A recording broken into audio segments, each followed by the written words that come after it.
represent us for District 7.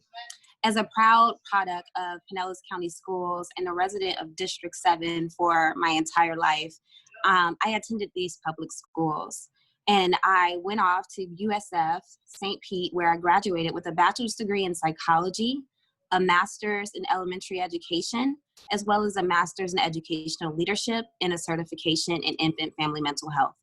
For the past 18 years, I have served and advocated for children and families in various capacities, from working with youth in foster care, working with youth at Park, and now I'm an educator right here in Pinellas County. I am a proud parent of a recent graduate, as well as other children that attend our schools. What I'm looking forward to bringing to our school board is someone with a passion, a consistent history of commitment to advocating for our children. And this advocacy is sparked by ensuring that we have equity in education. What I like to propose or advocate for as a school board member is equitable funding and resources, ensuring that we are addressing the needs of the whole child. Because through my work, I've known if a student's basic needs are met, they will thrive. Our children are resilient. Also, what I'm looking forward to bringing to the school board is my experience with recruitment and retention, family and community engagement, as well as working on our discipline issues, ending the school to prison pipeline. My work with Florida Education Association over the 4 years has taught me how to collaborate. Am I looking for a yield sign or something? Okay, how to collaborate with others. I'm building a coalition. And as a school board member, I'm bringing. Thank you, Ms. Edmonds. Mr. Givens, your time starts now. Mr. Givens has not yet joined us this evening, so we will skip over and go on to the next candidate, please. Ms. Jackson, your time starts now.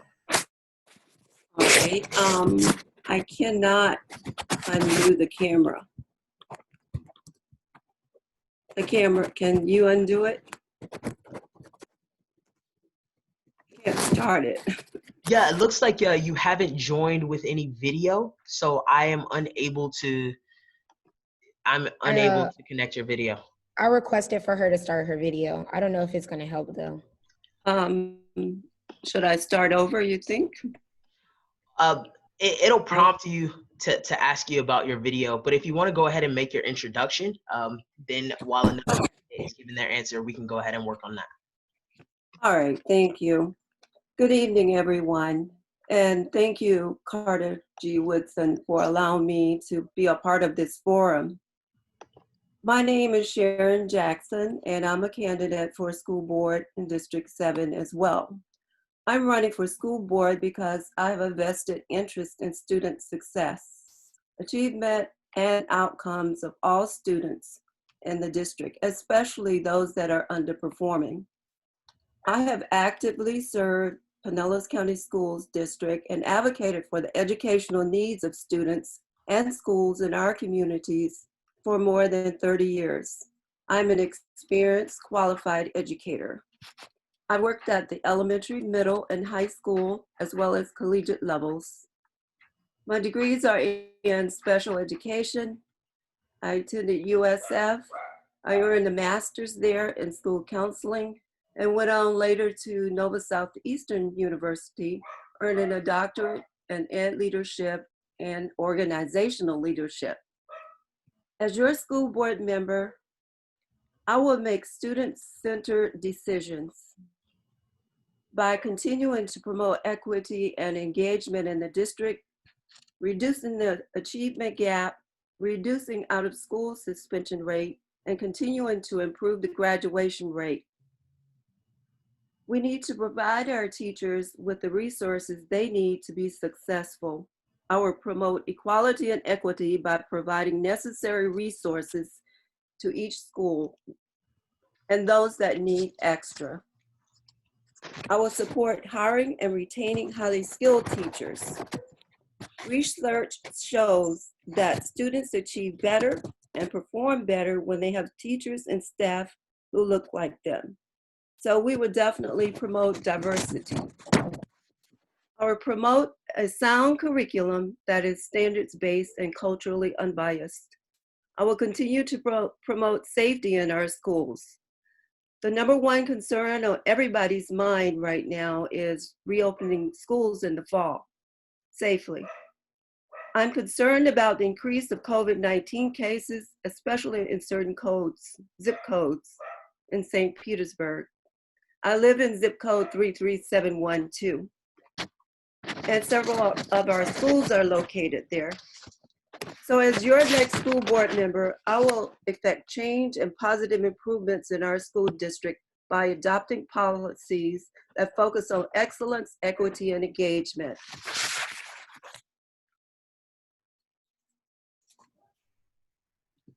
Thank you, Mrs. Jackson. Mr. Nurse, your time starts now.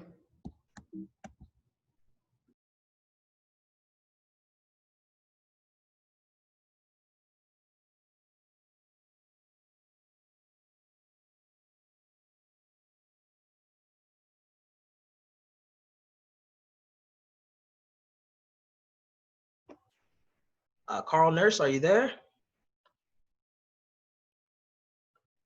Let's see. There we go. Okay. Hi, I'm Carl Nurse. I have been around St. Petersburg working on issues for the last 30 years, frankly. 10 of those years I served on the city council.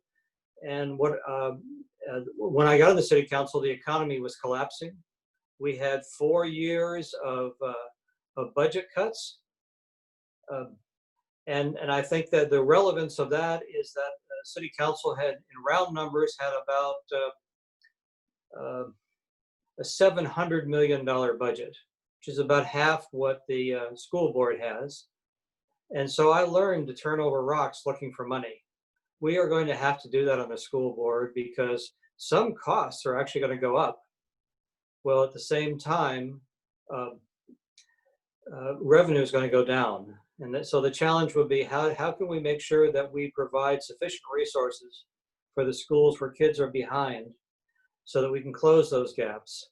There are 19 schools in this district, or 19 elementary schools, where at least 40% of the children are living in poverty.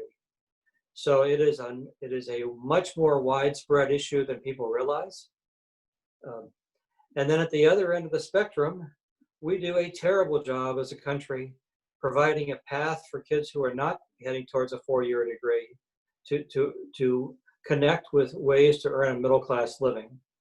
The Germans probably do the best in the world, and they provide all their children with a path to middle-class living. We need to connect kids in high school with either apprenticeships, certifications, and that sort of thing that will provide them a way, one, that will engage them, and two, will provide a path so that they can earn a middle-class living, because the terrible jobs technology is driving those jobs away. So that's what I bring to the table, and I'll be happy to talk about it more as we go on. Thank you.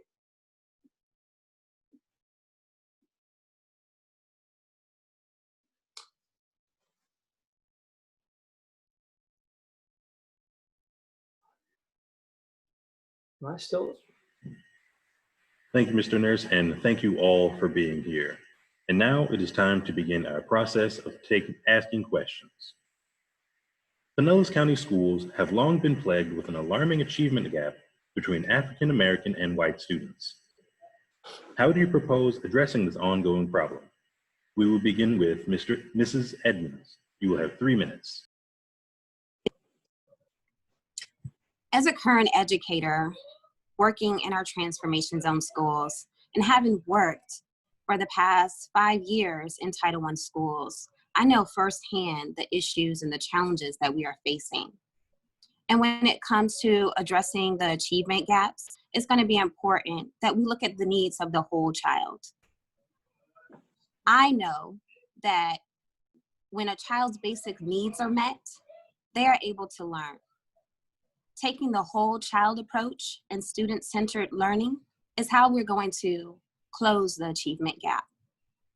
It also is going to be a way for us to end the disciplinary concerns that we're having, increase family engagement, as well as recruitment and retention of our teachers.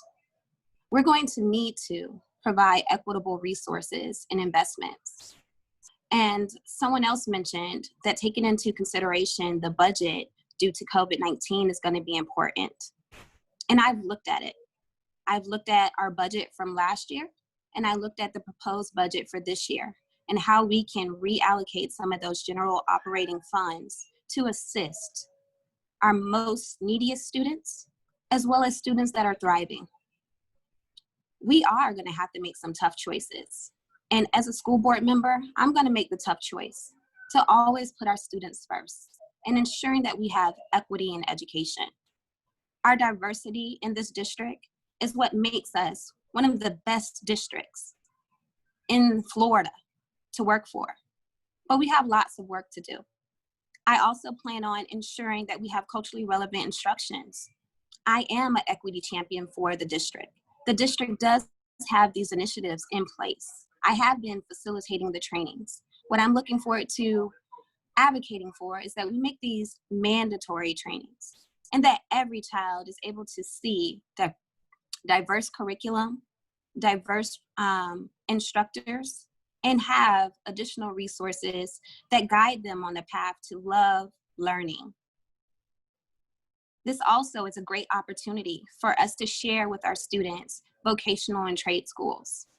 Pinellas County has PTAG and several other schools that are being looked at nationally because of the services and options they provide. So when it comes down to closing the achievement gap, I know that addressing our students' basic needs is going to get us there. Having culturally relevant instruction, recruitment, and retention, as well as family engagement. That's how we close the achievement gap. Thank you, Mario. Thank you, Mrs. Edmonds. Next, we will have Mrs. Jackson.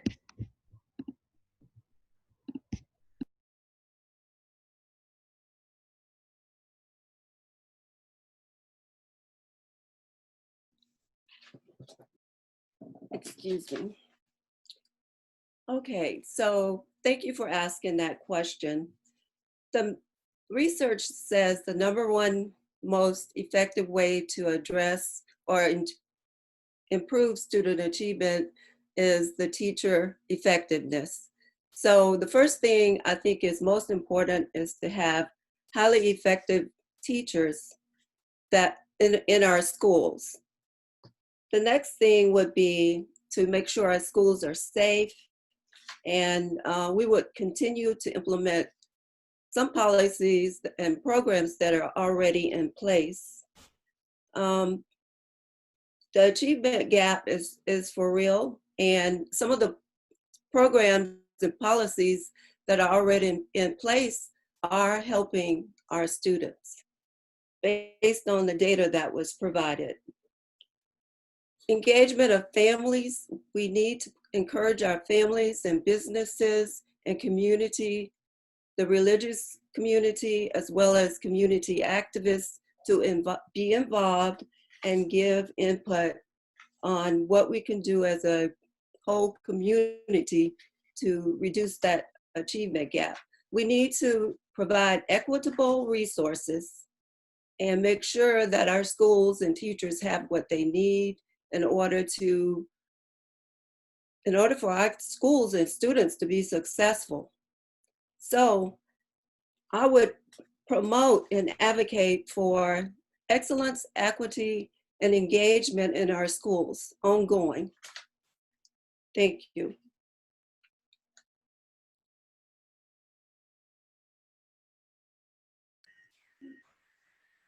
Thank you, Ms. Jackson.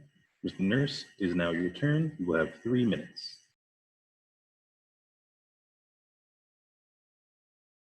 Okay, there we go. Okay, thank you. I think this is one of the biggest issues that we have. And, you know, a lot of people talk about that we need equity in resources. We don't need equity. We need more than equity, because we've got about a third of the kids are starting off a 100-yard dash 30 yards behind. And so the need is to provide sufficient resources in the schools where you've got a lot of children that are behind, so as to close that gap. We really saw, in the during the failure factory stories, that if you just provided the same resources to all the schools, the kids who came from affluent families did fine, and the kids who had additional needs did not. So one thing, we're going to need more resources in the schools with concentrations of poverty. The new Melrose Elementary, which will be done in a couple of weeks, is a community school that has wraparound services. That's kind of the model that we need. Now, in all candor, we're not going to be able to get that at all the schools instantly, but that should be the direction we should be going.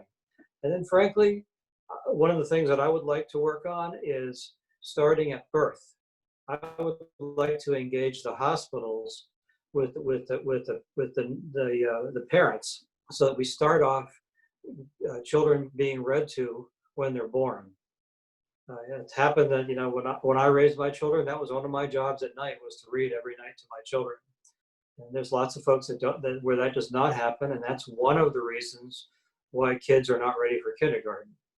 There is a program for that, and I would like to scale that up. One of the things that the school board can do is you can be the megaphone for the pre-K work.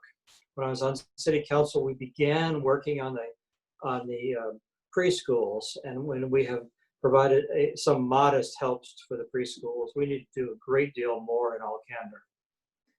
But a lot of it is really about making commitment. Not that we're going to narrow the gap, but we're going to close the gap, and then ask yourself, what does it take to close the gap, and then go get the resources. And that's the reason why somebody with understandings of budgets and efficiencies can help bring the resources to close those gaps. Thanks. Thank you all. The next question is, recognizing this season of COVID-19 and the ongoing discussions regarding students physically returning to the classroom, what would be your position and input regarding the reopening of Pinellas County schools? You have 2 minutes. We will start with Mrs. Jackson.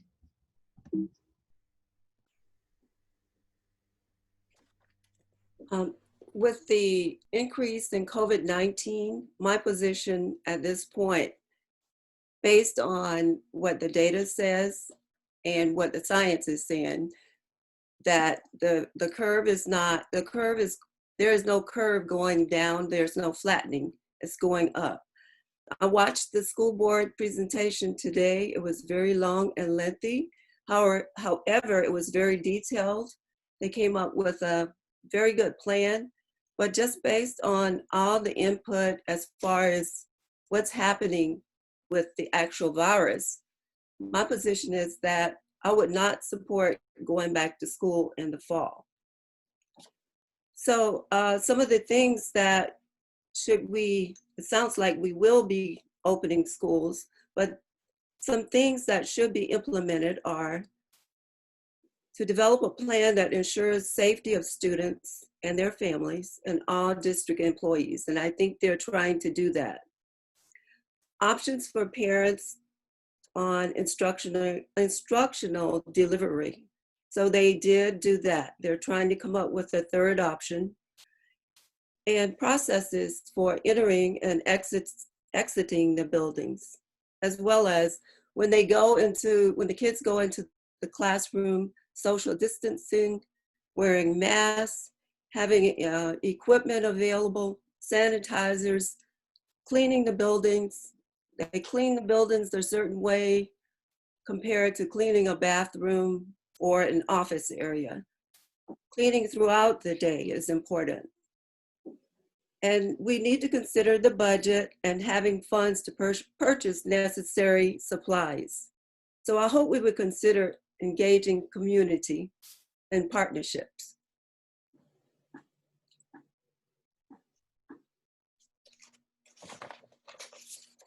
Thank you, Ms. Jackson. We'll now move on to Mr. Nurse.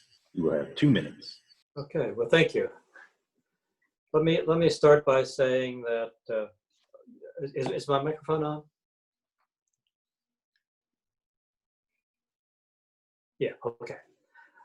I would start by saying, yes, I also listened to the school board today. And that, yes, did go on most of the day. I would say that essentially being given an order by the governor's office to open the schools, the administration has come up with a plan that is as good as I think you're likely to get.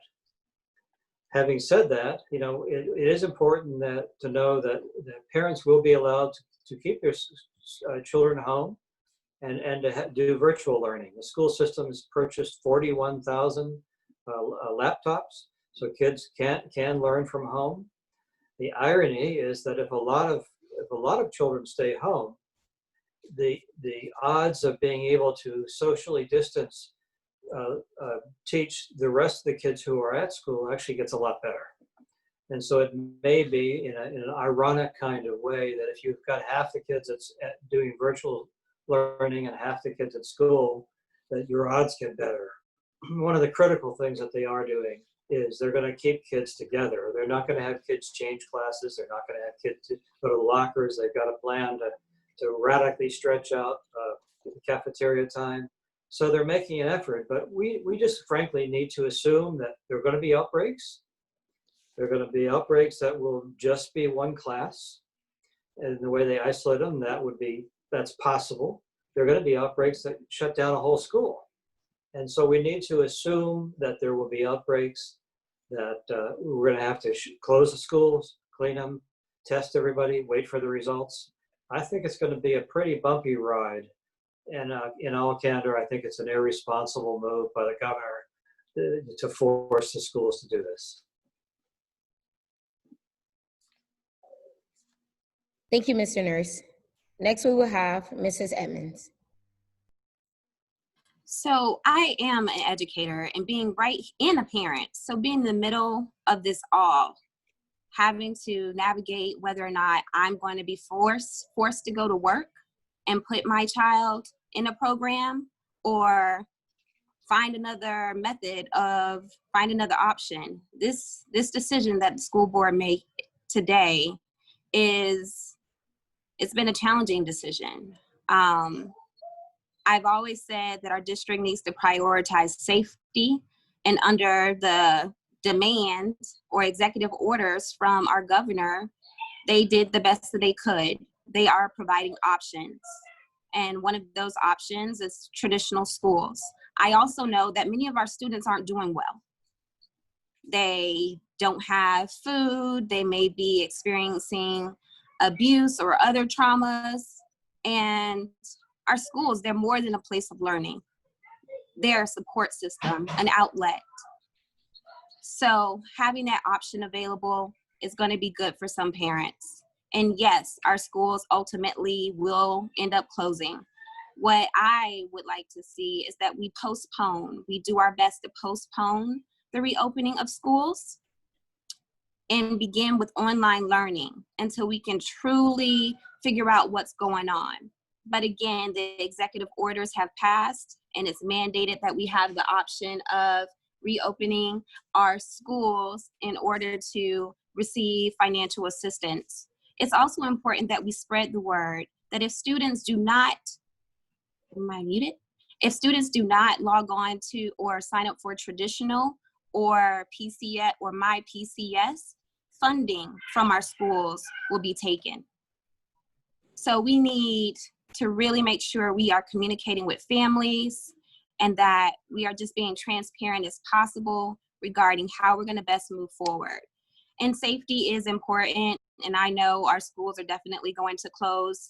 There's no way to ensure that sanitizing is going to occur. Students are going to keep their masks.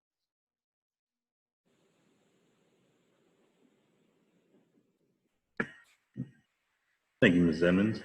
Now, before we move on with the questions, we would like to say that audience members, you may ask questions, just type them in the chat below and we will get to them shortly.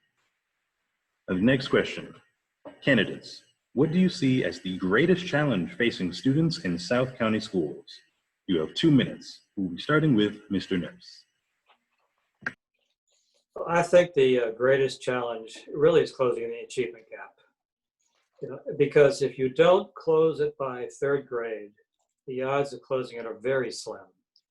And so, from my perspective, we have under-resourced the early years. And then we just push kids along. Officially we don't do social promotions, but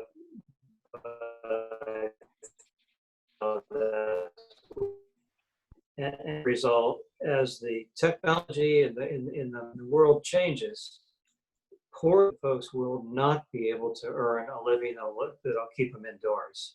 When you see the McDonald's of this world going to automatic, eliminating the checkout and the cashiers and the order takers and stuff, and so it's going to have to be higher skills, and that will earn people a living. And so, from my perspective, we need to say first, we're going to catch up kids by third grade. We're going to partner with people in pre-K so that we get a higher percentage of kids who are ready for kindergarten. And we're going to invest whatever it takes for that. And if that means that we have fewer administrators off campus, that it may mean that, but it will mean that we will have to find lots of ways to free up funds for that. But to me, that is the critical issue that could change everything. If we could catch kids up by third grade, we could change everything.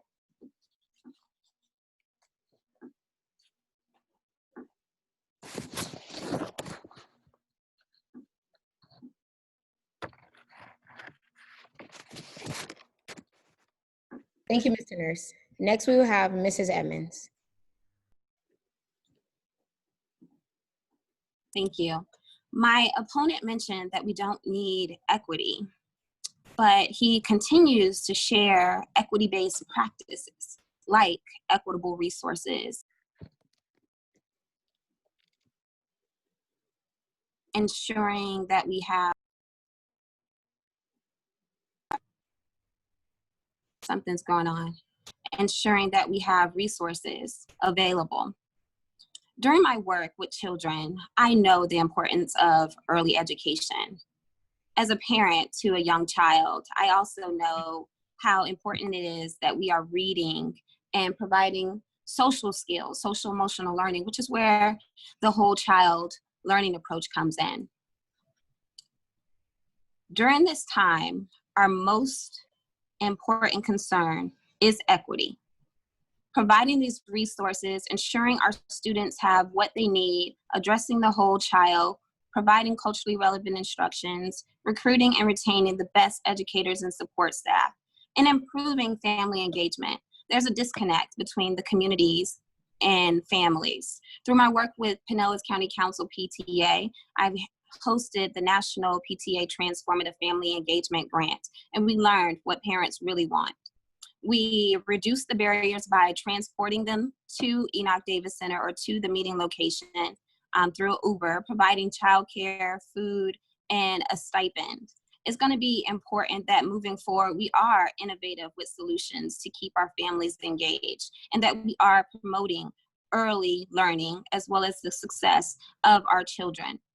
I'd also like to say that we need to get our middle school students as well as high school students more involved with their learning. They want to speak, they want to share, they are already advocating for what they need. We need to listen to them and provide the support that they're looking for.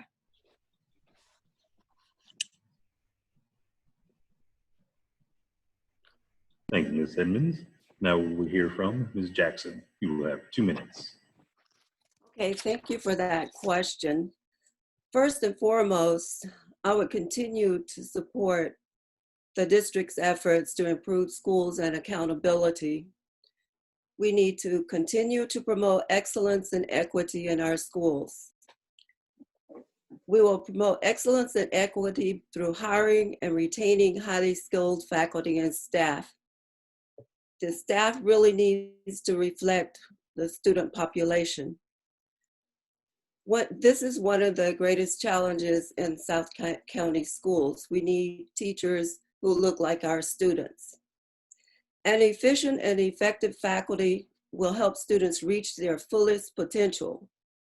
we could really reach the district's goal of 100% student success. I used to tell my teachers as a principal, if the students are not learning the way you teach, then you need to teach the way they learn. So we need teachers who understand diversity and how to individualize instruction and understand how students learn. Again, we need to extend the equitable resources, whether it's financially or through personnel. We need to engage our community and our parents in the schools by developing a culture in the school that embraces parental and community support. We need to make our parents feel comfortable, provide opportunities for positive contact, such as calling a parent on a day when the child is having a good day rather than for something that's always not good. We need to never give up on our students. We need to always be supportive and never give up on them. We'll find, as a principal, we found ways to help kids learn. Thank you. Thank you all. The next question is, what do you perceive to be your greatest challenge in serving the Pinellas County School Board? You have 2 minutes. We will start with Mrs. Edmonds.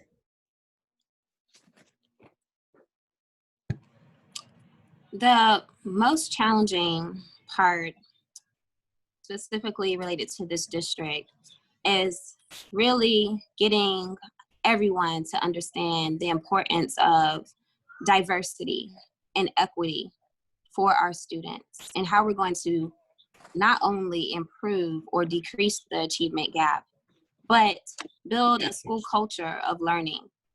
Something I look forward to bringing to the school board is my skill set of working with representatives to change policies. I also look forward to sharing my knowledge, my connections with community leaders and organizations specifically related to advocating for children. We're going to have to bring the village with us to really make the changes that we need, especially during this time. And my endorsements are already showing that once elected, we're going to have the village with me advocating for our children. We also have to realize that school board members, the role of a school board member, there are things that a school board member can't do that I'll be leaning on the community to help me do. And again, this is something that's a challenge, but I know that with the community support, we can do whatever we need to do to ensure that our schools have equity in education.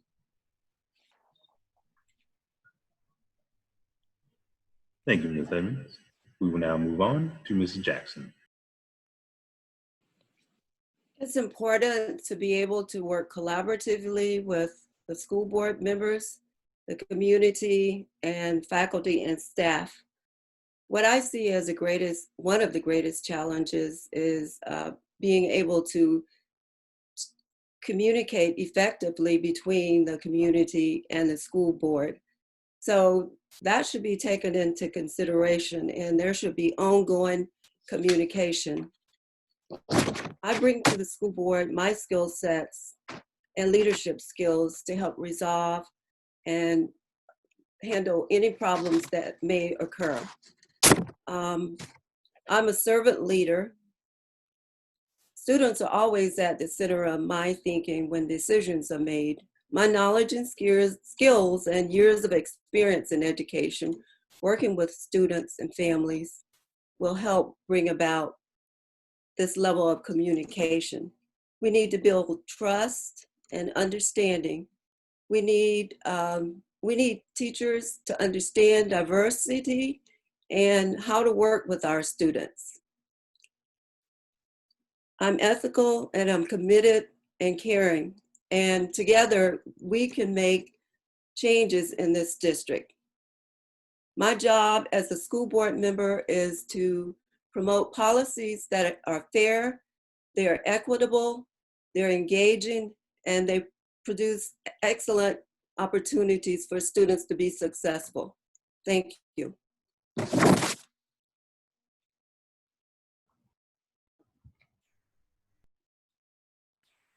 Thank you, Ms. Jackson. And we will hear from Mr. Nurse. You have 2 minutes. Well, thank you. I would say the greatest challenge is really to get a majority of the board members to be willing to invest more per student in the places where there's the greatest need. When I was on the St. Pete City Council, there were 2 of us who represented the inner city and 6 people who represented more affluent neighborhoods. And so that was the same dynamic. How can we get the more affluent neighborhoods to help invest in the inner city? To use an illustration of success on that, Ken Welch and I led the effort to create a CRA in South St. Pete.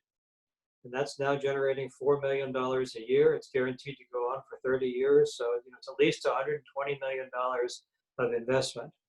But that required the ability to connect and form partnerships and teams with the rest of the city council.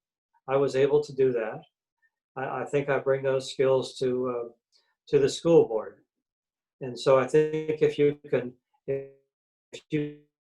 get the rest of the board to understand why you need more than equal investment in the places that are the most challenged, then you can make all the difference in the world. And so to me, that's the area where I would focus the most, because you want equitable results, but it's going to take in the 19 elementary schools, as an example, where we have concentrations of poverty in the southern part of the county. It's going to take more than equitable investment. It's going to take more than that. And so I think I have had success when I was on the city council getting those kinds of investments, and I believe I could do the same thing on the school board. Thank you.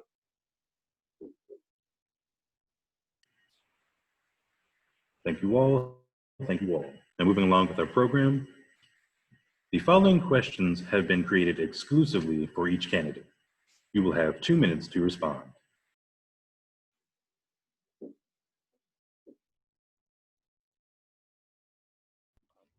The first question is for Ms. Edmonds.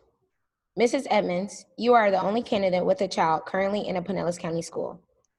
Understanding the disciplinary challenges faced particularly by African American students, how do you propose addressing disciplinary actions relative to zero tolerance?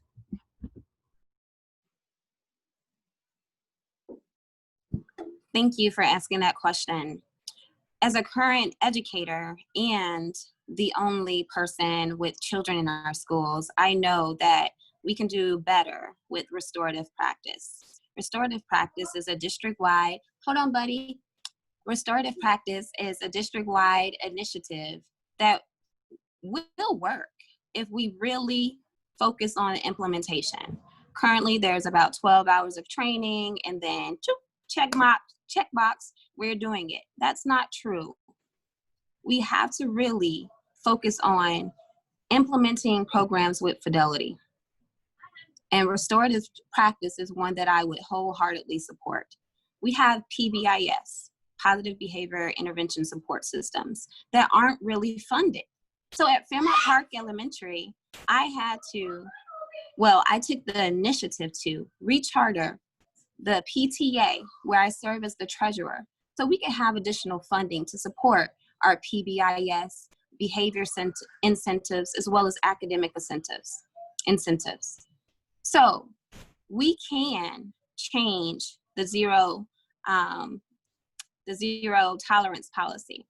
I also received the Suncoast PBA endorsement, and I'm proud of that endorsement because I specifically said we're going to end the school to prison pipeline. And this is how we can do it. By allocating funds specifically to support students in need, we'll be able to eliminate or reduce some of the problems before they occur. According to the Bridge the Gap third quarter report, my Black children are still disproportionately receiving out of school suspensions. So we have to look into that. As someone young and energetic, I look forward to leading this initiative so that we can support all of our students. Thank you.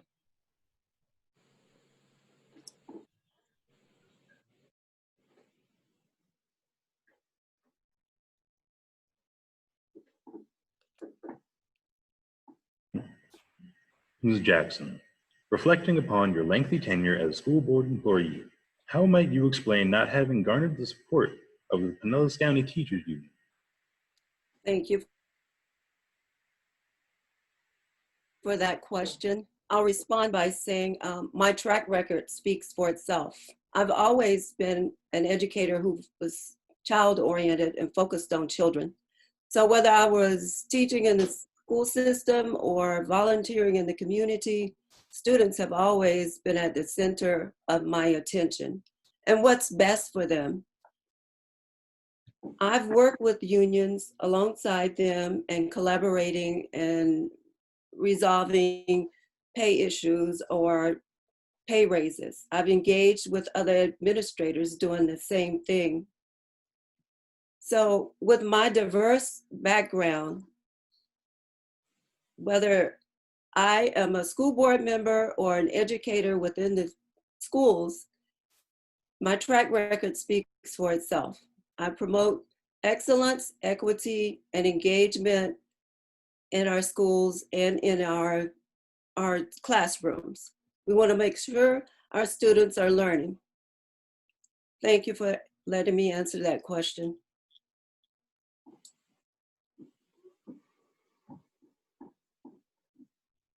Our next question is from Mr. Nurse. Mr. Nurse, as the only white candidate running for District 7 school board seat, which was primarily designed at a minimum for African American representation, what is your view and response to the need for racial and cultural diversity on the Pinellas County School Board? Well, I will say that I moved to the south side of St. Pete 30 years ago.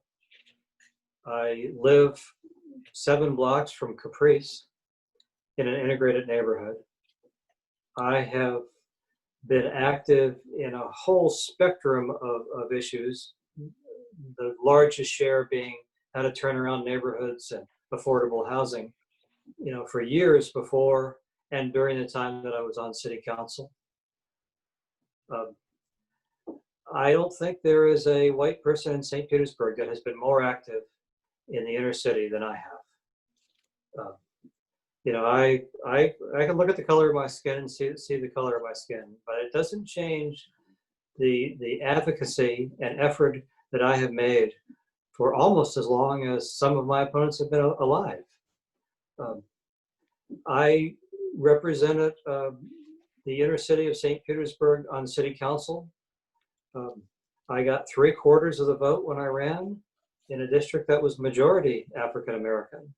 This district is 20% African American. It's a much more diverse district than the district that I represented on city council.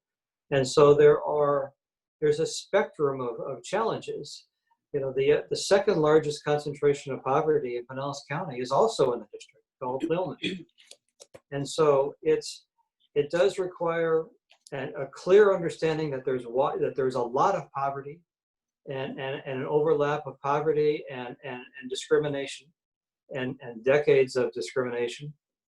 And I can only say that if I'm on the school board, I will be the strongest advocate to close the gap and to bring the resources necessary to make that happen. That's what I did when I was on the city council, and that's what I would do on the school board.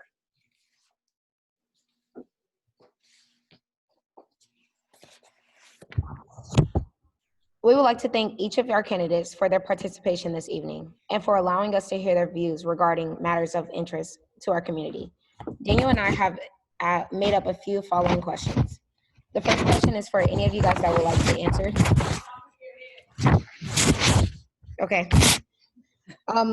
I went to Lakewood last year and I started the Lakewood Shares Pantry for students with food insecurities. So my question is, for all the different schools that don't have students that are, fighting for the food insecurities, what are going to be your plans for those schools that need something during the time of this kids going to school?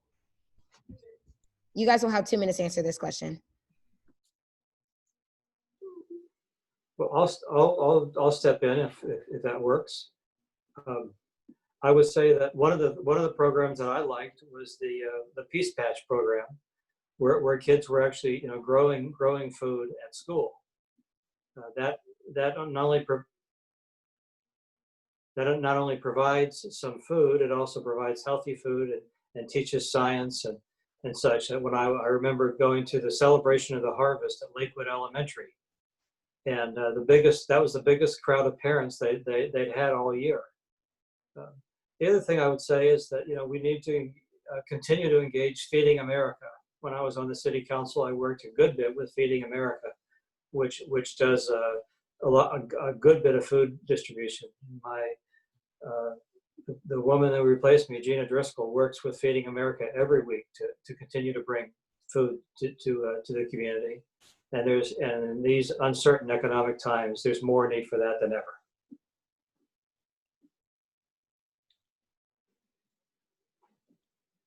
Hello, can you hear me?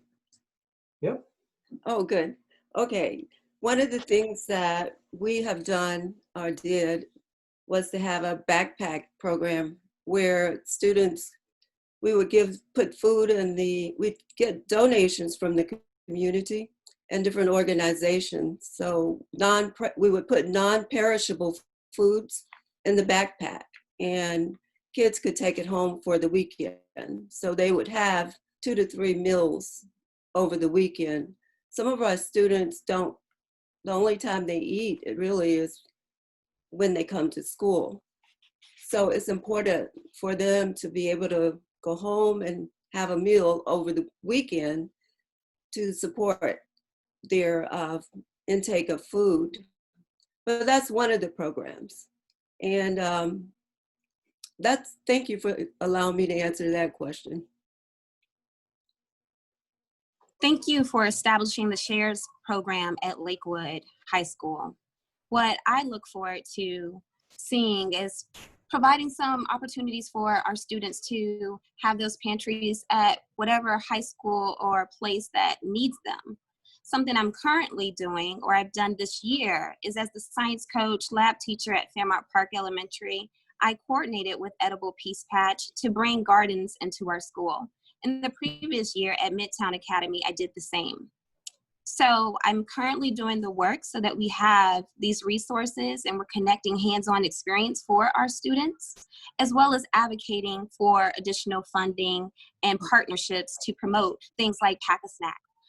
The Kind Mouse is also another organization, and churches have adopted schools where they are providing take-home bags for our students on the weekend. I really do like what's going on or has gone on due to COVID-19 with churches stepping up and providing food, as well as Feeding America, Feeding Tampa Bay. And those are things that we can continue to work on, current initiatives, getting that community buy-in and support.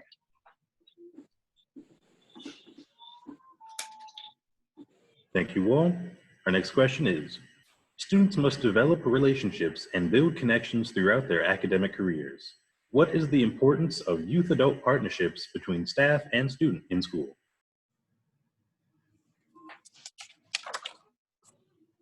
As a current educator and parent and actively involved community member and guardian ad litem, I'm currently doing this work, building relationships with our students. I have the energy to play games with them, connect with them, and it matters. Relationships are very important to student success as well as self-esteem. When a student feels like they have an adult that they can reach out to or connect with, they're more likely to maintain that relationship, and they're more likely to be academically successful. Some of the other work that I've done in our schools is being a mentor for the girlfriends, as well as building relationships with organizations outside of our schools that have mentoring programs, such as I Support Youth and Pretty Young Bosses. It's going to take a village. And I look forward to working with organizations in our schools and outside of schools to support our youth. Thank you.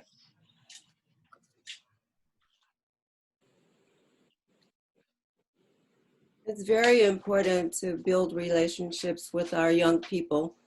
One thing that I implemented at my school was everybody adopted or they mentored at least 1 or 2 students. Everyone from the custodial staff to the front office staff, teachers, support staff. And it made a huge difference because right now, sometimes the kids will connect with one person in the school. It may be the nurse or the front lady, the receptionist who answers the phone. But that's the person they connect with, and they will go and talk about their problems. But this made a tremendous difference in how students behaved and how they did in their classrooms. When they needed to chill out or take a little break, they would go to that person. The other thing is I also did girlfriends, and I also brought in community support like mentors and volunteers and support from sororities and fraternities. It makes a big difference when kids feel like they can go and talk to someone. They need that connection.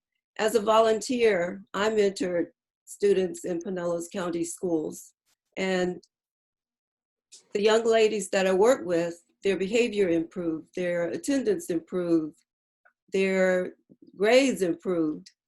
It really makes a big difference. Thank you. I can remember when my sister died suddenly when I was 9 years old.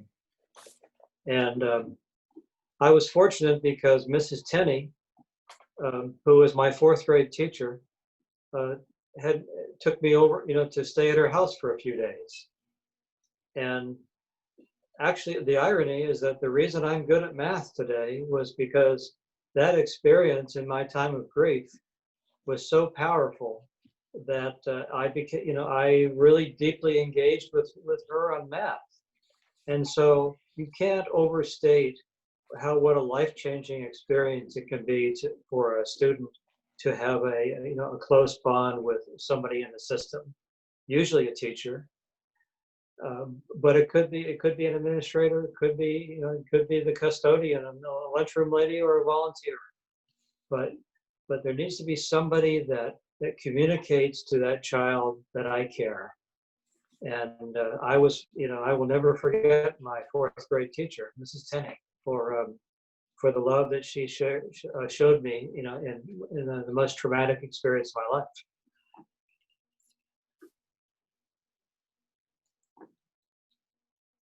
Thank you all.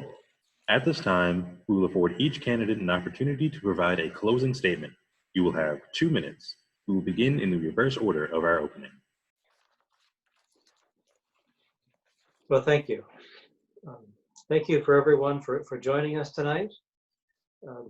It's frankly a nice group of people. I hope to get to know my competitors as time goes on. Usually in a campaign, you get to meet them face to face. Now we mostly do it by Zoom. But the challenges in the school system are dramatic. In a normal year, you'd really be talking almost exclusively about closing the gap and providing pathways for students to earn a middle-class living. This year, we throw on top of this craziness at the top of our political system, and being forced to bring everybody back to school in what is candidly a dangerous time. But we're going to have to do it. We're going to have to find ways to do this as safely as we can and react quickly when we have outbreaks. And as far as we know, it's not the children that are in great danger. It's their parents and their grandparents. But there is something appalling that we're prepared to use our children as guinea pigs, in assuming that they won't really get seriously hurt.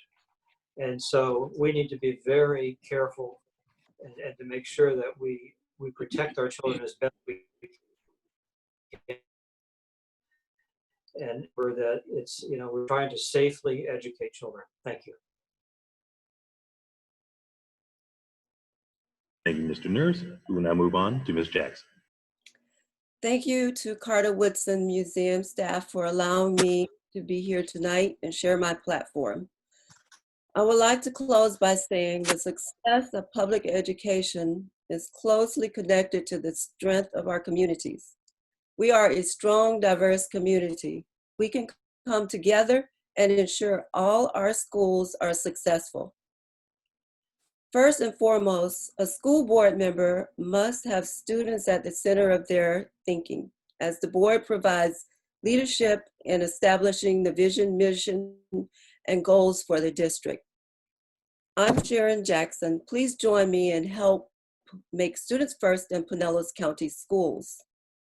I'm an experienced educator, having served in Pinellas County Schools as a teacher, school counselor, assistant principal, and principal. My platform promotes students first, excellence, equity, and engagements in the schools. I'm experienced and qualified and a proven leader. I'm ready to continue utilizing my skills as your next school board member representing District 7. I'm asking you for your support. Elect Sharon Jackson as your next Pinellas County School Board member. Thank you. Thank you, Ms. Jackson. And last but not least, we will hear from Ms. Edmond. Thank you very much for sharing your platform. I really do appreciate this opportunity. I would just like to have my closing remarks end on that our children, our community, and our future are depending on us to get this election right. They're depending on us to support the candidate that's working towards equity in education. They're depending on us to support the candidate that's currently doing the work. You've already mentioned it. I'm the only candidate that's currently an educator working in our transformation zone schools with children in our schools. And what I'm looking forward to bringing is a fresh look at what's going on and how we can work together to improve our school system. As a member of Florida Education Association, I've worked with Senator Rouson, Jennifer Webb, Chris Latvala, DeSegli, and several other legislators regarding policy changes. I've advocated for our children consistently. As a guardian ad litem for over 10 years, I am the child advocate. When we talk about people putting our children first, I've been doing that currently. And again, it's going to be so important that we have someone with a relationship with the community that can bring everyone back to the table. So on or before August 18th, vote for Caprice Edmond, the candidate that's working for equity in education and ensuring that our community and our children and our future is bright. www.edmondforeducation.com. Thank you. Thank you all once again. Next, we will have our final closing remarks from Mrs. Terry Lipsey Scott, the Executive Director of the Carter G. Woodson African American Museum. Good evening, everyone, and thank you so very, very much for joining us for this very, very important discussion and presentation this evening. To each of our candidates, we salute and applaud your desire to represent our district, particularly on the school board. We thank you. It's commendable, and we're grateful for your willingness to serve. To our extraordinary moderators this evening, Daniel and Lauren, proud students of the Pinellas County School System, we applaud their tenacity, their brilliance, and their willingness to facilitate this very important delivery of information to our greater community. We are hopeful that this has been a meaningful opportunity for each of you. With us this evening has also been the Woodson's Office Manager, Marielle. Marielle has done an outstanding job of bringing us all together under this umbrella during these very uncertain times. And we certainly would like to acknowledge her support in making it all happen. To each of you, we want you to know it doesn't end now. We'd like for you to just stay put. We're going to take a brief pause as we make ready for our next group of individuals who will come forward, who will be our county commission candidates, and we'll get started briefly. Again, we thank you for joining us, and if you stick around, you're in for some very, very important dialogue. Thank you so much.